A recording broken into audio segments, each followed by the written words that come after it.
Well, welcome to the Top Gun Show. Today, I'd like to welcome Herb Hogue, the VPGN of Cloud for AppSmart. Herb has the pen in his hand to define and grow our cloud services offering. His specialties include business technology leadership, vision and strategic development, cloud transformation, cybersecurity, and more. Prior to joining AppSmart, he was the VP of Cloud and Data Center Transformation at Insight for 2 years. Before that, he spent almost 10 years at PCM as a Senior Vice President of Cloud, Security, Hybrid Data Center, and Collaboration. Herb, welcome to the Top Gun Show. It's really great to be here. Thanks for having me. Yeah, I'm excited. I'm excited that you're on our team, man. We're having fun. Well, you've had an incredible career. What brought you to AppSmart, and why is this kind of the culmination of your career? Great question. I've been very fortunate in my career. I started off as an engineer. I've done everything from build data centers to be an architect to have the opportunity to be a CIO at a couple different organizations and lead hundreds of people and drive major technology transformation, and really enjoyed that. But then I chose to try to sell things and learn how to manage a P&L in a different way. And I really enjoyed that part of my career, as you mentioned, coming up through the last 15-ish years. And I really see our industry going through a major tipping point as far as how we're going to start consuming technology. We've learned to do that from a consumer perspective. We do that through our phones, our iPads, mobile devices, televisions, et cetera.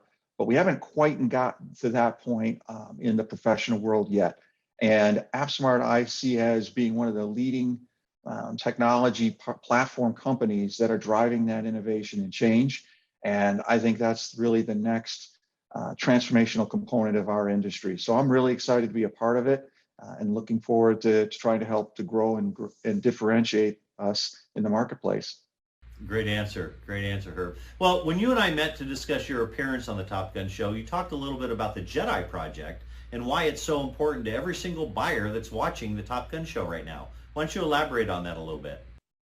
Yep, for sure. So the JEDI project, which stands for Joint Enterprise Defense Infrastructure Contract, which the U.S. Department of Defense put out a few years back for a $10 billion spend over 10 years, which was in the media a bit over the last couple of years, was awarded initially to Microsoft for Microsoft Azure. Then there was some protests that occurred from AWS, and they decided to award half the contract to Microsoft and half the contract to AWS. And the reasoning for doing that, aside from the spend component, was they really thought it would be best from a high availability perspective and an availability perspective to have two platforms, given what we've seen in the industry and from a security perspective. So that really drove that, and I think that affects consumers as well, because we've had this evolution of cloud and people migrating workloads and transforming their organizations to cloud, but they've done that predominantly on one, maybe two, with different components and segments of their environments. And I think you're going to see more duplication and or leveraging of multiple clouds across their ecosystem, and trying to manage those costs effectively as well as security effectively. And I think that's just going to become the standard. We use the term hybrid cloud, which is kind of a universal term, which is used both for on-prem as well as cloud or multi-cloud. But I do think you're going to see that multi-cloud standard become more and more the norm. That's great. That's great. I love that. I love that. Well, in the traditional telecom indirect sales channel that we know and love here at AppSmart, most sales partners are not entirely comfortable talking about cloud migration services. What advice would you give them? Great question. I think the advice is look for where your business is strong today. And I've had a numerous amount of conversations with advisors recently.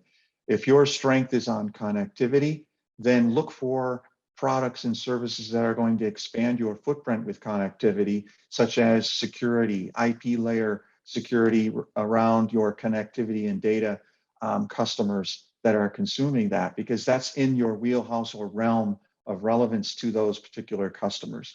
If you're selling more to end user type customers that are focused on productivity, then you want to look for opportunity to leverage products that are going to make that experience richer. I think that is just a more natural way of moving into areas that you're comfortable with, as opposed to going outside of your comfort zone. And then over time, as you get them comfortable with using a marketplace and a commerce type of environment, then you can expand into areas with our help, of course, to look at areas of other opportunity that may be outside of your comfort zones. That's great, man. I love that answer. The last question here is I want to give the viewers, the sales partners specifically, a little encouragement on why they need to do this. If in your opinion, if the traditional sales channel doesn't start talking to their customers about cloud services in the future, where will their buyers turn to get help with their cloud migration strategies? Another great question. First off, they're going to go to Google, right? Everybody goes to Dr. Google when they don't know where else to go, which means they're probably not going to go to their advisors to look for that help. And then most likely they're going to go to the large cloud providers first, which also have their own marketplaces and commerce environments. The challenge, though, with all of those different environments is that they're trying to incentivize customers to use and stay within a specific ecosystem. And we know as technology has evolved, we will always have a hierarchy to those ecosystems, and we will always be looking for an agnostic way to manage multiple ecosystems.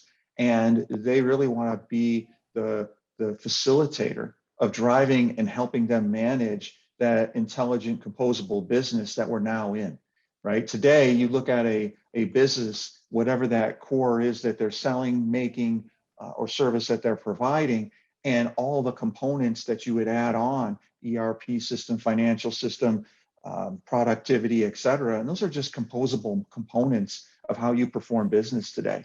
And they really want to envision themselves as bringing the right composable components to that business partner to help them provide the best quality of service, which they're very used to doing, right? QoS is a term they're used to, but also at the best price for the most amount of value. And we want to wrap that with simplicity and security. And I think we have and are helping end customers as well as advisors bring that type of solution set together. And ideally, it all happens on one bill and in one transaction. Dude, I just want to drop the mic, man. You give such great answers. Thank you. That was well said. That was well said. Well, Herb, I know you're a big fan of the Top Gun Show, and that I know you know there are millions and millions of people watching you right now. Why don't you tell the viewers a fun, little-known fact about yourself? Wow, little-known fact. You know, I'm a true geek guy.